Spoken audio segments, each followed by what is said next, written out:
मैं देश नहीं मिटने दूंगा। लाखों करोड़ों की सरकारी संपत्तियों को तो हमारे साथ हुआ एक बड़ा खेल जब हम तालिबान 100 लाख करोड़ और शोएब जमाई को लेकर बिजी थे। सरकार ने अंदर ही अंदर सरकारी संपत्तियों को बेच दिया।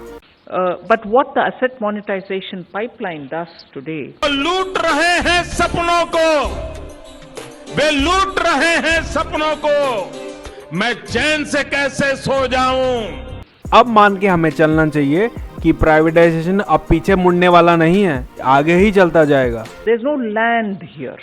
This entire pipeline, national monetization pipeline, is talking about brownfield assets. अब ये अंग्रेजी में कुछ भी कहते रहे, इनका कहने का ये मतलब है कि अब सरकारी कंपनीज प्राइवेटाइज्ड होंगी, where investment has already been made. तो सवाल ये है कि प्राइवेटाइजेशन अच्छा है या खराब।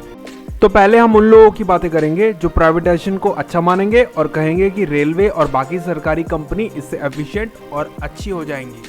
Enhance for better operation. Utilization, much better utilization. मतलब ये है कि रेलवे फास्ट हो जाएगी, चकाचक हो जाएगी, नीट और क्लीन हो जाएगी, लेकिन कितनी महंगी भी तो हो जाएगी, फिर लोग उसको अफोर्ड कर ही नहीं पाएंगे।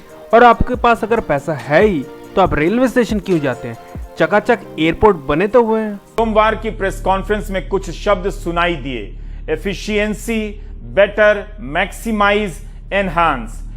तो सबसे पहले नेता, संसद और पुलिस वालों को भी प्राइवेटाइज कर देना चाहिए, इससे भी तो उनकी एफिशिएंसी बढ़ जाएगी। नहीं, ये हमारा पूर्वाग्रह तो नहीं कि जो सूट बूट में लैस चला आए, लटक झटक कर बड़े बड़े वादे कर दे और कोट की जेब में रुमाल रख ले तो वो एफिशिएंट हो जाता है। तो आप भी अपनी कमीज या कोट की जेब में रुमाल से भी बड़ा गमछा कोंच लीजिए, एफिशिएंट हो जाएंगे। तो अब हम बात करेंगे कि अधिक से ज्यादा प्राइवेटाइजेशन के क्या नुकसान हो सकते हैं। पिछले साल अक्टूबर में इकोनॉमिक टाइम्स में एक खबर छपी। इसमें 7 ऐसे अरबपतियों की कहानी है जो कभी मीडिया के कवर पेज पर सितारा बनकर चमका करते थे और जिनके बिजनेस कंगाल हो गए हैं। अनिल अंबानी को कभी मीडिया टॉप 10 अमीर में शामिल करता था। अनिल अंबानी याद है तो, जो स्वच्छ भारत आंदोलन करने के लिए अलग से कपड़ा खरीद के लाए थे। जॉगिंग करते हुए उनकी तस्वीर कवर पेज पर लगाता था, लेकिन आज उनकी कंपनी दिवालिया होने के कगार पर है। आप पुरानी खबरों को पढ़ेंगे तो पता चलेगा कि आज के ये भगोड़े कभी एफिशिएंट प्राइवेट सेक्टर के हीरो थे।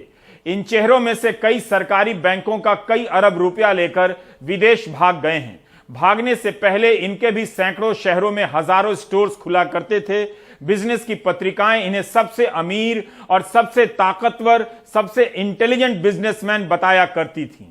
इन सब की कहानी में राजनीतिक संरक्षण, दोस्ती की भी कहानी है। ये सब ना हो तो ये एफिशिएंट लोग काफी डेफिशिएंट नजर आएंगे। तो आखिरी सवाल, सरकार प्राइवेटाइजेशन कर ही क्यों रही है?